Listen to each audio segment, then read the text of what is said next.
Long ago, in a warm and lively village, surrounded by thick forests and whispering winds, there lived a clever spider named Anansi. Anansi was known far and wide for one thing, his cleverness, but there was something else about him. He believed he was the cleverest of all. One bright morning, as the sun stretched its golden fingers across the land, Anansi sat under a tall palm tree, thinking. He muttered, tapping his tiny legs. I am already the smartest creature alive. But what if I had all the wisdom in the world? His eyes sparkled. Yes, then no one could ever challenge me again. That very day, Anansi set out on a journey. He travelled across forests where birds sang secrets. He crossed rivers where fish whispered old stories. He climbed hills where the wind carried ancient knowledge. And everywhere he went, Anansi gathered wisdom. From the old tortoise, he learned patience. From the eagle, he learned vision. From the ants, he learned teamwork. From the river, he learned to flow and adapt. Each piece of wisdom he collected, he carefully placed into a small clay pot he carried on his back. Day by day, the pot grew heavier, and heavier, and heavier. But Anansi smiled. Soon, he said, I will have everything.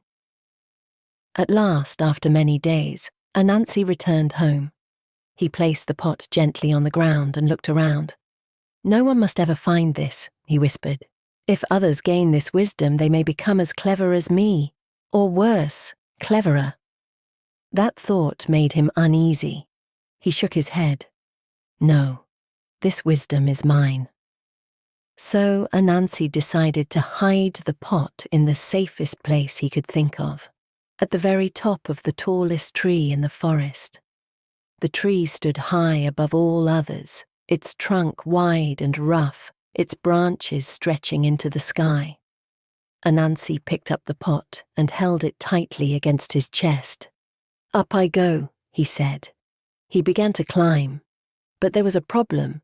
The pot was tied in front of him. Every time he tried to climb, it got in the way. He reached up. Bump. He stepped higher. Thud. The pot knocked against the tree again and again. Anansi grunted. This is harder than I thought. Still, he kept trying. Up, slip, up, bump, up, slide. Below the tree stood a small boy, watching quietly. The boy had been there for some time, observing Anansi struggle. Finally he spoke. Anansi, the boy called gently, why don't you tie the pot to your back instead? It will be easier to climb. Anansi froze, slowly, very slowly. He turned his head. What did you say? He asked. The boy repeated calmly. Tie it to your back, then your hands will be free.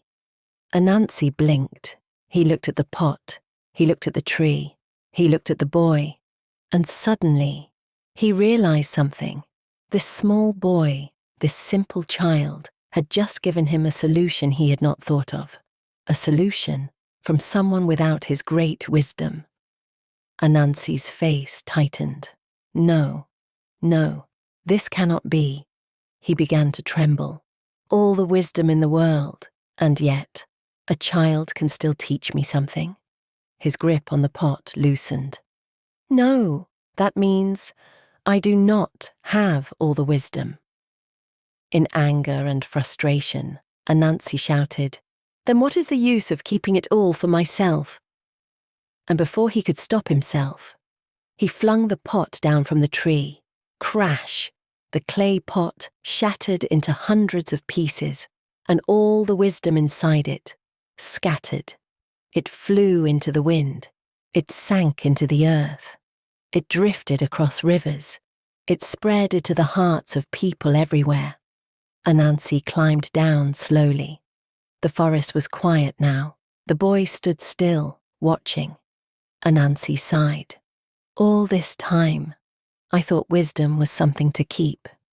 He looked at the broken pieces of clay. But wisdom is something to share. The boy smiled, and from that day on, Anansi was still clever, but he was no longer proud. And that is why, even today, wisdom is found in many places, in children, in elders, in friends, and even in you.